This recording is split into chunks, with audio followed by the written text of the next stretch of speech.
kinerja menurun, tugas menumpuk, kesulitan memenuhi tuntutan pekerjaan, banyak orang menyalahkan kurangnya kesempatan mengikuti pelatihan.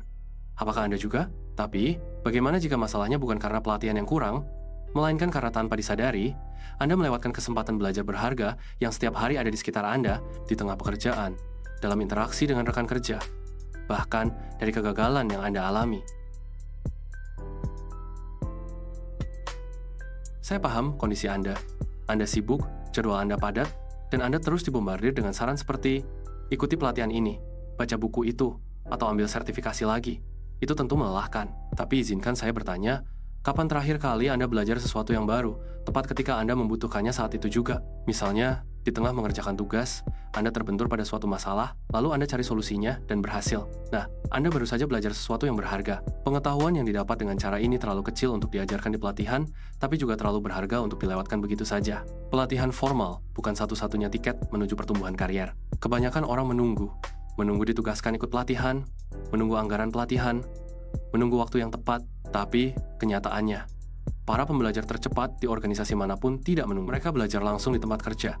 Mereka mencuri waktu, berlatih dengan sengaja, dan menguji ide kecil setiap hari. Anda pun bisa seperti itu?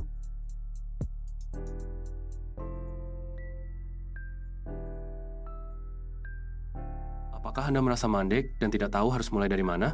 Masalah Anda bukan kekurangan pengetahuan, tapi kelebihan informasi. Terlalu banyak yang Anda lihat, tapi terlalu sedikit yang Anda serap. Bayangkan otak Anda seperti browser dengan 20 tab terbuka. Semuanya menarik, tapi tak satu pun yang betul-betul terserap isinya dengan baik. Lantas solusinya bagaimana? Mulailah dari satu keterampilan yang benar-benar Anda butuhkan selama ini. Keterampilan yang benar-benar bisa memecahkan masalah Anda saat ini.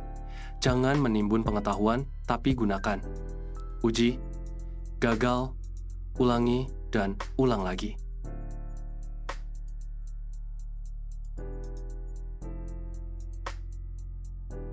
Ini cerita tentang teman saya Ardi. Ia cerdas. Ketika ditunjuk sebagai ketua tim transformasi digital di organisasinya, ia merasa stagnan, tidak tahu harus mulai dari mana menggerakkan tim. Ia mengira dirinya butuh pelatihan kepemimpinan.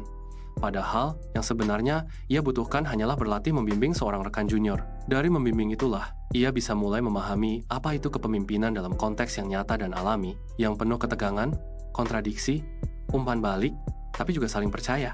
Itulah pembelajaran yang sebenarnya. Pembelajaran sejati tidak dimulai di ruang kelas. Ia dimulai di tengah ketidaknyamanan. Jadi, inilah rahasianya. Jangan hanya mengumpulkan ide, tapi ujilah. Jangan hanya mencatat, tapi bertindaklah. Jika apa yang Anda pelajari hari ini tidak muncul dalam pekerjaan Anda besok, berarti Anda belum benar-benar mempelajarinya. Di video selanjutnya, saya akan tunjukkan cara membangun sistem mingguan sederhana untuk mempelajari keterampilan apapun tanpa harus mengabaikan pekerjaan atau kehidupan Anda. Tapi untuk sekarang, lakukan ini. Pilih satu tantangan kerja yang terus berulang. Pelajari cara mengatasinya di Google, baca satu artikel, diskusikan dengan rekan kerja, minta pendapat atasan, lalu coba solusi yang didapatkan besok, sekecil apapun itu. Itu saja. Lakukan ini selama 7 hari, dan saya jamin Anda akan merasakan otak Anda hidup kembali. Semua orang bicara tentang kesiapan masa depan. Tapi kenyataannya, masa depan adalah milik mereka yang belajar secara mandiri. Jadi, jangan menunggu, karena promosi berikutnya, terobosan berikutnya, ide besar berikutnya, tidak sedang menunggu Anda di ruang pelatihan atau di ruang seminar. Tapi ia sedang menunggu di cara belajar Anda yang tidak terstruktur, tidak sempurna, informal, yang bisa Anda mulai sekarang juga. Jika ini mengusik pikiran Anda, silakan subscribe, like, dan share kepada satu orang yang siap berhenti menunggu dan mulai bertumbuh.